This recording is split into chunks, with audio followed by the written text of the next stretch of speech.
যুক্তরাজ্যের প্রধানমন্ত্রী Keir Starmer এই সপ্তাহেই ফিলিস্তিন রাষ্ট্রকে স্বীকৃতি দেওয়ার একটি পরিকল্পনা উপস্থাপন করতে যাচ্ছেন বলে জানিয়েছেন ব্রিটিশ দৈনিক দ্য টাইমস। খবরে বলা হয়েছে, ক্ষমতাসীন লেবার পার্টির ভেতরে ক্রমবর্ধমান চাপের মুখে স্টারমার এই পদক্ষেপ নিচ্ছেন।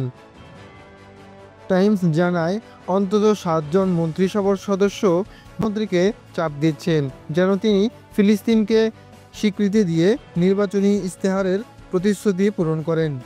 যদিও ইস্তেহারে কোনো নির্দিষ্ট সময়সীমা উল্লেখ করা হয়নি।